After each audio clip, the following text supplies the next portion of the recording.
All right, ladies and gentlemen, today's video, we get the joy to talk about one of the greatest games that is about to release known to man. And this is called Intergalactic, the Heretic Prophet. And obviously, I'm being a little bit sarcastic. The actress Tati Gabrielle is someone who, well, let's be real, doesn't exactly know how to stay quiet.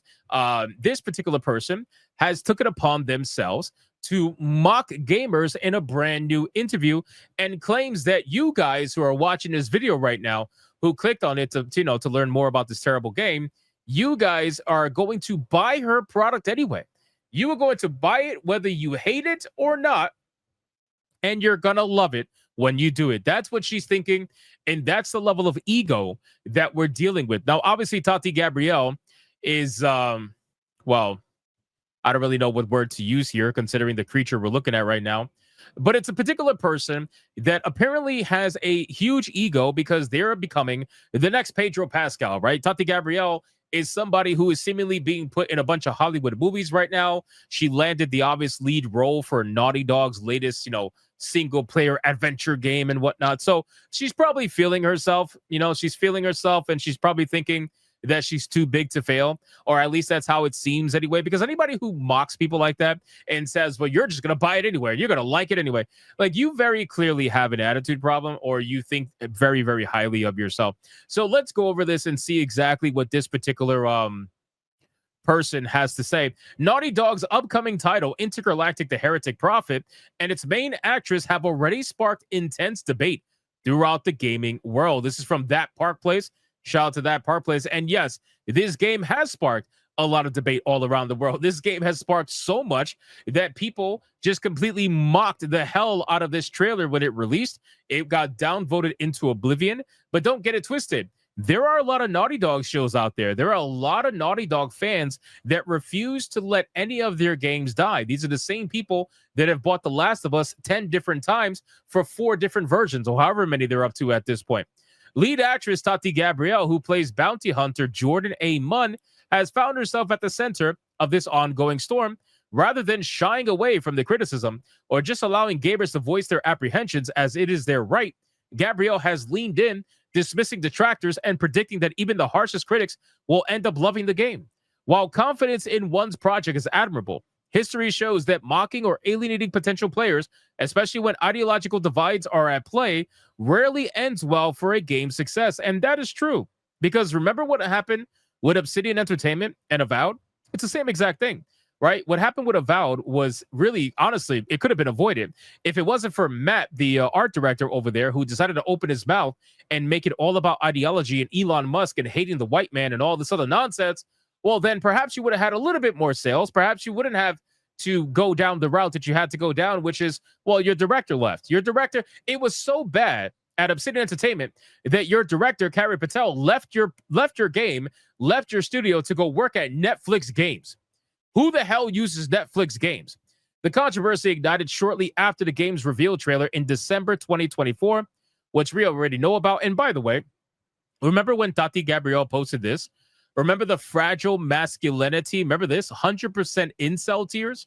This is the person who we are dealing with right now. This is the person who believes that they are so above everybody else. They're like, you mad, bro? They clearly are feeling themselves. They think that they are so above everyone right now. I'm starring in a Naughty Dog game. I'm a Hollywood actress. I got hired to play as myself, acting as Jade, because we all know that's what's really happening in the Mortal Kombat movie. It's not like they got someone to play Jade. No. They got Jade to play Tati Gabrielle. Because why the fuck they made Jade bald? It's like wigs don't exist anymore. I have no idea. But in any case, in response, Gabrielle shared a fan art on Instagram, which we already know about, where she said, you mad, bro? And this post was wildly interpreted as a direct jab at gamers voicing their discontent. So now fast forward to August 2025, and Gabrielle has doubled down in interviews addressing the ongoing hate. So here's what she said. Gabrielle admitted that the criticism motivated her to go even harder on her performance, but her tone quickly turned confrontational once again. She says the following: the same people that were hating are going to play that game. Do you guys agree with that? Let me know in the comments right now. Pause the video right now, and let me know in the comments. Are you going to play Intergalactic the Heretic Prophet. Even if you were a Naughty Dog fan before or not, let me know if you're going to play this video game.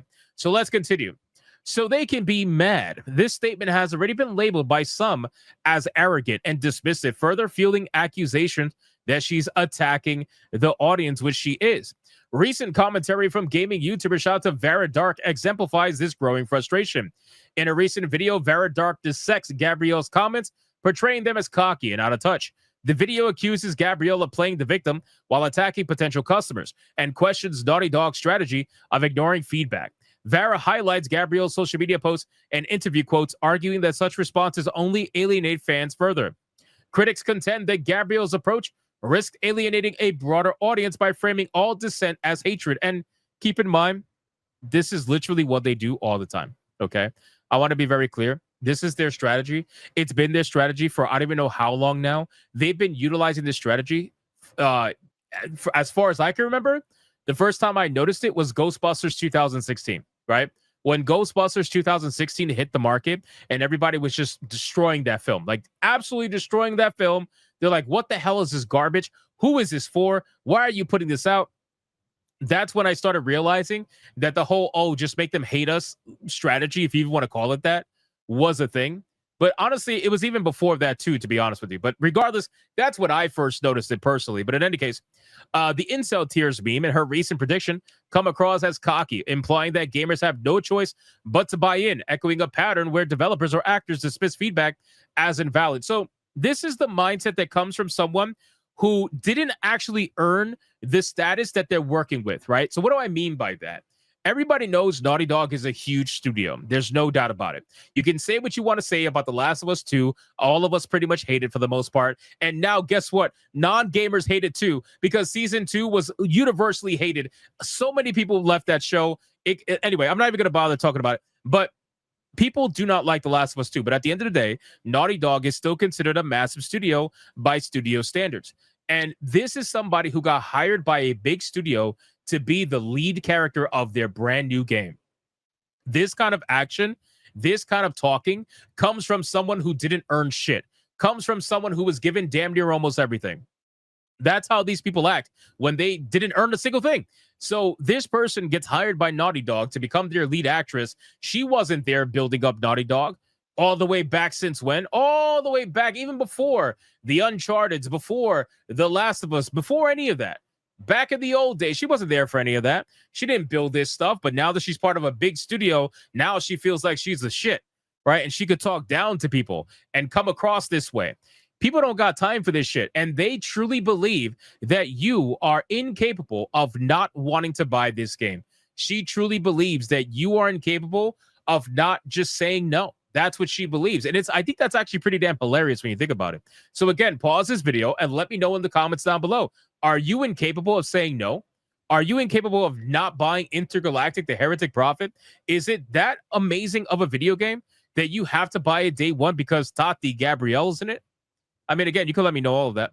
This isn't just about Intergalactic or its main actress. It's part of a larger trend where perceived ideological pushes meet resistance in gaming, and responding with mockery backfires spectacularly. History is littered with examples where insulting or belittling fans led to commercial flops. I'm going to be very clear about this, by the way. They are going to do whatever they can to spin the media narrative to make sure that Intergalactic, the Heretic Prophet, is perceived as a win. They're absolutely going to do it. Every single pony, soy boy, Sony guy is going to be out there shilling for this game, calling it a 10 out of 10, the most amazing game ever since the last game they shilled for. They're going to go so hard to try to paint this game as a massive win.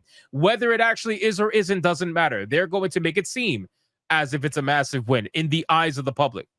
But, you know, this article actually brings up a good point. Take Battlefield 5 as a prime example. Amid complaints about historical inaccuracies and female soldiers in World War II, EA Chief Creative Officer Patrick Sutherland infamously said, "These are people who are uneducated. If you don't like it, don't buy it." Do you guys remember that beautiful statement? Oh, it's so amazing to go back in time and look at history and learn from it, right? Because this absolute fucking moron for Battlefield 5 said that people who thought about female soldiers in World War II were uneducated. And if you don't like it, don't buy it. Guess what happened? People didn't buy it. People didn't go actually buy Battlefield 5. It was a massive failure. And now the beautiful thing is that we can look at history and see what happened from that particular moment in time. Not only did people not buy it, but now guess what's happening with Battlefield 6? They're returning to form because now they need the money, right? They need the money, they need the success, and Battlefield 6 is going back to what Bad Company 2 used to give you, going back to what the good old days of Battlefield was, which is why it's doing so well. But you guys told anybody not to buy Battlefield 5, and they listen. So anyway, the game underperformed, selling far below expectations and contributing to a franchise dip. So again, I find this to be amazing when we could see the effects of a stupid fucking decision like what this guy did. So you guys can let me know in the comments down below of this video. What do you think about her statements? Do you think that this game is going to be a massive hit? I'll be honest with you. I don't think this game is going to fail. But I also don't think it's going to do The Last of Us numbers. I think this game is going to be somewhere in between. It's going to be pretty average for a Naughty Dog game, but I don't think it's going to outright fail. I do think there is plenty of Sony soy boys that are out there, PlayStation hardcore fans that are going to be out there buying this game. I really do believe that. But you guys can let me know in the comments down below regardless. What do you think about this situation? What do you think about her statements? Are you going to be incapable of not buying this game? Whatever that may be, let me know. Thank you guys so much for watching this video. If you enjoyed it, consider hitting that like and subscribe, and I will see you guys on the next one.